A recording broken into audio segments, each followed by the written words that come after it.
Good morning. Remember, when we do work on paper, if I write, you write. So if you don't have your paper out yet, pause the video, go get your paper.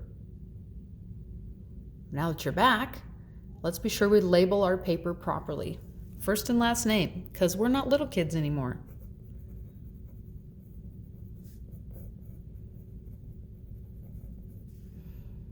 And then the date.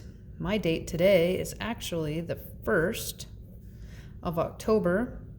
And today we're going to learn about powers. And we're on our order of operations grid. Okay? So first thing we need to know is just a definition really of what powers are. Here's what powers are. Well, let's back up a little bit. How about repeated addition? If you were going to add 2 plus 2 plus 2 and get 6, what's a shorter way that we write 2 plus 2 plus 2? A lot of us write, well, that was 2 times 3.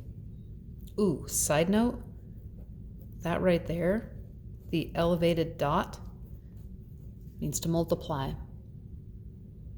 Now that we're in 6th grade, we've got to learn how to write multiplication differently, because we don't ever want it to look like a variable, nor do we want it sitting down here, because then it looks like a decimal. So while oftentimes I write really messy, let me show you. Here's a really messy me writing, but when I do my math, it's pretty clear. Okay, so anyway, back to repeated addition is really multiplication. Let's do another one.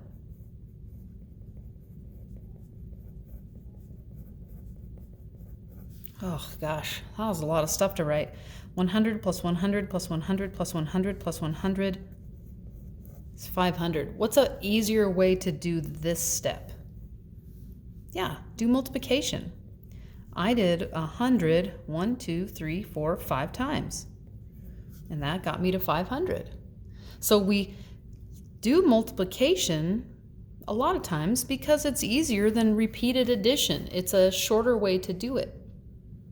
Okay, that's what powers are in a slightly different way. Let me show you. So instead of adding, if we did 2 times 2 times 2, what's 2 times 2? It's 4. 4 times 2 is 8. Which, just like up here, 2 plus 2 plus 2. Misty, that's really not that bad.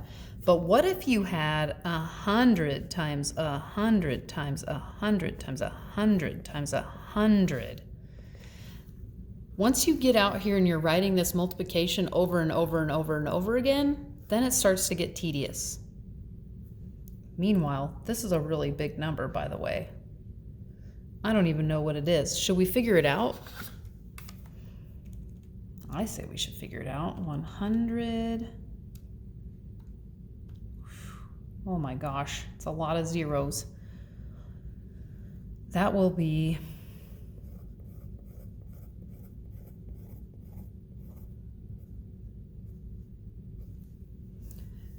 that, which is also really big to write. So sometimes, even writing the answer, we think, oh, well, I'll just write the answer and that'll be easy. But not with repeated multiplication.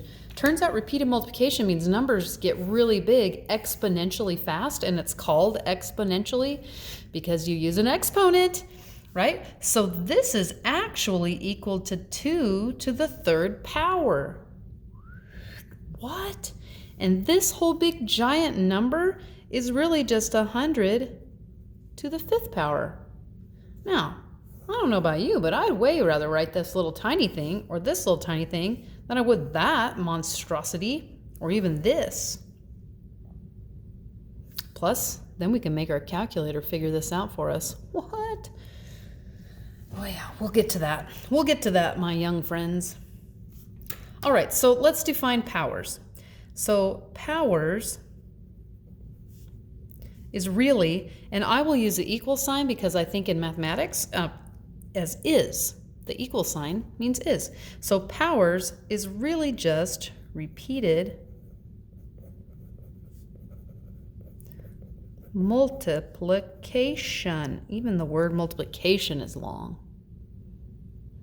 Okay, so let's name all the parts of a power. This is sort of a big deal. And I'm going to go back up here where I have this big space. So if I have something like, like this, let's do this one.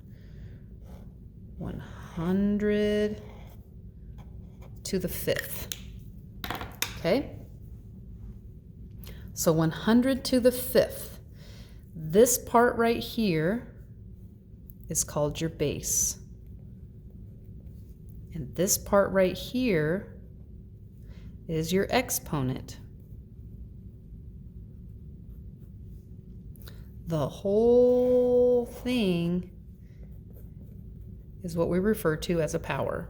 Okay, so a power is a base to an exponent. And here's what this simply means. This means write that number that many times. Then put multiplies in between them. Okay, so your first part of practicing today is going to be going from powers, which is this, to expanded form, which is this. And from expanded form, which is this, to powers, which is that. Then we'll work on solving more in the next video. So like example, I'll just give you an example that will be in your homework. So if in your homework, it's and just do your homework right here. Don't worry about getting another page, right? So do your homework right here. So if it says number 1, I already had that dot there. If it has number 1 and it says write in powers, what if I have 4 times 4 times 4 times 4 times 4 times 4? If it says to write it in powers, then I don't actually have to figure this out. I just say, the base is going to be 4 because that's the number we're multiplying over and over and over. And then my exponent's going to be 1, 2, 3, 4, 5, 6. 4 to the 6th power. Okay, so expanded form into powers. And if the second one happens to be going from powers into expanded form, what if I have 7 to the 4th power? Because 7 is my base, that's what I'm going to write. How many times do I write it? 4 times. 7, 7, 7, 7. Boop, boop, boop. Multiply in between. That's expanded form. Doesn't say solve for it, so you don't have to solve and figure out how much it's worth. Okay? Do that. Then there'll be another video where we will do some more practice.